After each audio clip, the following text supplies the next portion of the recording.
Well, we've been working with GMI now since 2000. At least it's been 20 years since we started working.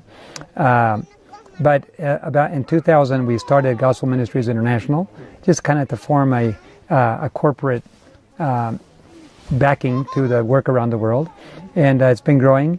When we got involved in media here in Bolivia years ago, 12 years ago, we realized how efficient it was. We realized that that it could bring in the best speakers from around the world. You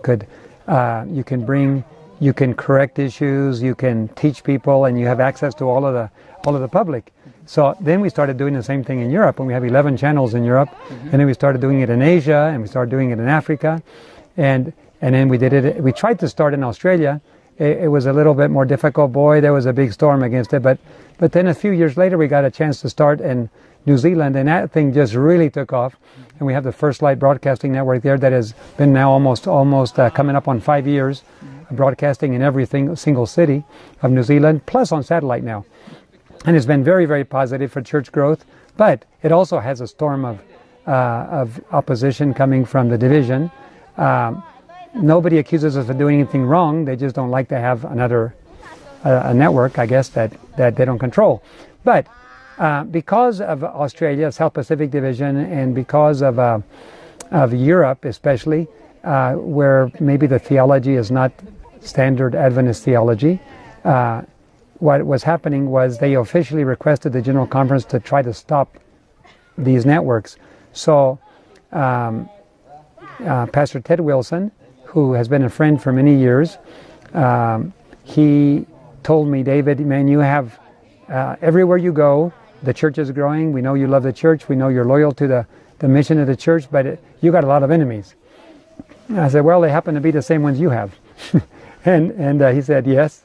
But he said, I don't need any more.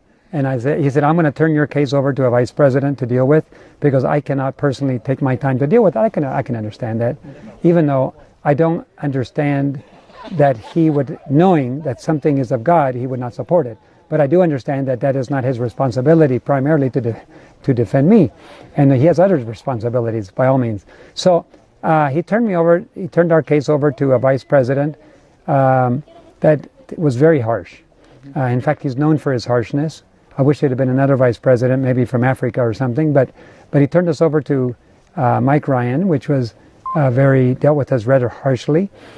but we did go forward, and eventually they came to visit us. The secretary of the General Conference came with Mike Ryan, and they came to see my wife and I.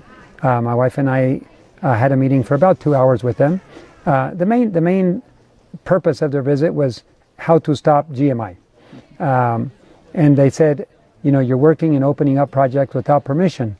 I said, well, we try to coordinate. We try to call all the union presidents, and we do our best to coordinate. And they said, no, it's not enough to try to coordinate. You need to ask permission before you do it. I said, well, that's not biblical. Well, that's what the policy says. That's only what part of the policy says. The other part of the policy, point 4, says that we must specifically, explicitly state we're not under the control of the church. So which part of the policy? No, we only care about point 6. We don't care about point 4. I know, but it's still policy. No, we don't care about it. You have to abide by point 6. And so I don't have to abide by point 4. We only care about point 6. So I said, well, I work with the board. Let me take it to my board. If the board tells me that I should sign, I'll do it. If my board, we work as a team. And if my board says no, I will follow my board, because if I work by myself without my board, there's a saying that if we don't hang together, we would certainly hang separately. And so I met with my board. We have 4 ordained ministers and 4 retired presidents of large institutions, self-supporting institutions. And the unanimous decision was absolutely not. No supporting ministry will agree to always abide, always never move forward unless they have permission. That violates biblical principles. It violates the spirit of prophecy clearly, and we cannot abide by it. I said, okay, well, unfortunately, I'm the one that takes the heat, even though you all vote, but I will work together with you because I have a good board, and our board, we stick together. And that's why GMI is really a solid organization, because we have good people. that keep it balanced and keep it going the right direction. Anyway, because we were not willing to sign that they asked us to close down all our ministries for 10 years. And we said, well, does that only the television networks, or does that involve the airplanes and the lunches and the school, everything? You have to close everything down for 10 years and we can fix the problem. I said, I know, but then we'll lose our salvation over that. Because when God says, go into all the world and preach the gospel, and thousands are coming into the church every year, then I will be responsible for their blood if we close it down. But the board said no. And so I wrote them a kind letter and said, we can abide by the entire K05, all 6 points, but not just point 6. They would not accept that. They only want point 6 and they ignore the other 5 points. So they did send out a letter 4 years ago. Mike Ryan wrote the letter. He didn't sign it. He just sent it out without a signature. So Mike Ryan wrote the letter and he faxed it from the president, the president's fax to all the division presidents. At that point, for example, the union president here in Bolivia said, I don't need to make this public. We're working fine together. I don't want to mess up our relationship. The Inter-American division didn't forward it to anybody. So wherever we were friends, remain friends, and wherever the enemies, they just use it as an extra thing to throw at us. Nobody accused us of, we're not accused of bad theology, or we're not accused of anything wrong except not obeying that policy, which requires permission before opening up a project. That is something, that is the only thing that I'm aware of that is the main complaint. Now, I thought it would be nice with the years that it would slowly drift into past history, and it's been 4 years ago. Most people aren't really thinking about it too much, but this recent letter from Pastor Ted Wilson, in which he restates the position 4 years ago, and in addition throws in his personal opinion that he does not support me either. Actually, that's inappropriate for a president to do that. A president, the responsibility of a president is to state the position of the church, to state the position of the committee. If there was a committee that dealt with it, he can state that. For a president to say, I don't support it, is totally out of place.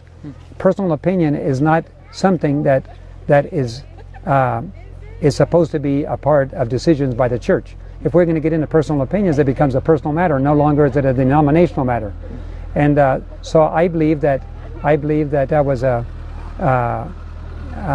sad thing that he said, that lowers the status of a president to say, I don't either. But in any case, they have asked him to do that, I'm sure. My wife and I both agree that Pastor Ted Wilson normally on his own would not do that. He's not that kind of person, but I know that he's under a lot of pressure. The South American division is number one. He listens very carefully to the South American division president because he gets most of his votes from here in the Inter-American division, and so I'm sure that he did it under pressure, but that's okay. He did it, and because he did it, then it wasn't just a letter that went to a few people. It was a letter that was released on the internet. Once that letter is, it's addressed not to a person either. It's addressed to the public. So once that letter came out, I was pretty distressed about it. I took it to the Lord in prayer, and I said, Lord, we're trying to do the best to coordinate. The more influence we have, the more the stations we put up, the more airplanes, the more orphanages, the more schools, the more we deal with it. It seems like the more hostility there is. And even though we do our very best to work together, it seems like nothing you can do can fix the problem. I've tried on several occasions. My board has tried to write letters to Pastor Ted Wilson. He's never responded to. A friend of mine wrote to him, and he responded right away, saying that we don't want to work together. But when we write and say, let us meet together to try to work it out, he never answers. So as I was praying, I was saying, Lord, what do I do? I want to be respectful, but on the other hand, and the Lord said, don't feel discouraged. This is one of the most beautiful opportunities you will ever have to deal openly with the issue. And so I realized that once he releases a letter to the public, I'm also allowed to, in proper protocol, I'm allowed to respond publicly. And so I wrote that letter and I held it for several days. I prayed about it. I changed a few things. I changed a few words to make it softer, and I tried to make it as kind and respectful as possible, and yet to lay the issues as they are, transparently before the people. And And I believe it's been very, very positive. To be honest, the vast majority, over 90% of the feedback from my response has been very positive. I don't do things because of support. I don't do political things. But that letter has generated tremendous support for our ministry because the people can tell the difference in the tones of the letter. One of them is a personal issue and a denominational issue to try to stop the work, and others. And my response, hopefully, is just an open attempt in a Christian humility to try to fix the problem. I'm not sure if he will respond or not. I'm not sure if he will open it or not. If he does, we will be delighted. Some of our board members will go together to meet with him, and we will work on see what we can do to work together. That's what God wants. If they decide not to answer, then the consequences on their hands. It's not on ours. It is now in the open. At this point, they can't wash their hands and say, he doesn't want to. No. Now the whole world knows that we want to work together, but they have not opened that opportunity. So I'm grateful for the positive feedback, and I want to thank all of you that responded positively, encouraging. It has been an encouragement. Most of all, I just want God's people to be nurtured, to grow. I want the mission of the church to be accomplished. I want God's people to get ready. Jesus is coming very soon, and there's no time for politics. One thing I will not be involved in is politics. Politics is the issue of pleasing people. I will not be involved. The purpose of my life is to please God and to tell the truth and to spread the truth. Whether people like it or not, whether hierarchy likes it or not, I know a lot of pastors in high places, they encourage me. They write to me. I have friends at the General Conference. I have friends in different divisions all over the world. People in higher positions support and pray for me. It's not the whole position of the church. It's the few men who would like to control God's work. I believe Pastor Wilson is surrounded by enemies of God's work. I believe at the General Conference there are people in high positions that do not want to see the Advent message spread and the Three Angels message is spread in education, in health work, in our schools of theology. And so therefore, I'm not really taking this personally. I'm taking it as the enemies that are pressuring Pastor Wilson to do this, and of course he gave into it, so he's responsible for his own letter, but he'll have to report to God on that. I have to report to God too, and you have to report to God. Some people believe that there's a lot of pressure on some people. You know what? It's pressure on everybody. Pastor Wilson's under pressure, division presidents are under pressure, union presidents, pastors, church members, everybody's under pressure. We're in a shaking time. It is time to make a decision right now and choose what side you're on the side of truth, on the side of liberty, religious liberty, on the side of allowing people to follow their conscience and on obedience to God, or on politics. One pastor here in Bolivia just recently came to us and told us that we are to obey man until the Sunday law comes, and then we are to obey God.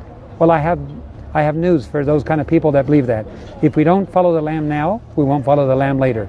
We have to learn to follow what God says now if we're going to follow Him later. So I've made my decision. I hope you've made yours. I hope this process teaches you to remain firm on what you believe and to do what God wants you to do, regardless of the consequences. There's great joy in knowing that God is happy with you.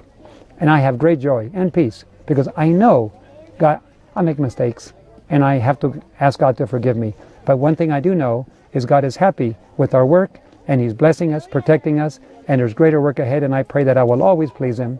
And if men want to work together to obey God, let's work together. And if men choose not to, they must go by themselves, because I'm not going that direction. God bless. Thank you. Have another question. Just to clear it up, just to Okay. to get it out in the open. There are some who say that you are not a ordained minister of the Seventh-day Adventist Church anymore. Is that correct? It's not correct.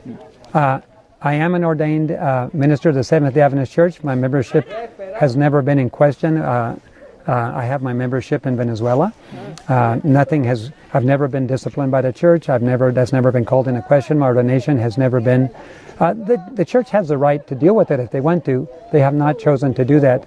At this point, I have not committed a sin or something that would justify taking away my ordination, and so far it has not been touched. I don't know what God will allow in the future, but at this moment my ordination has not been touched, and I am still an ordained member of the Seventh-day Adventist Church and a faithful member of the Seventh-day Adventist Church.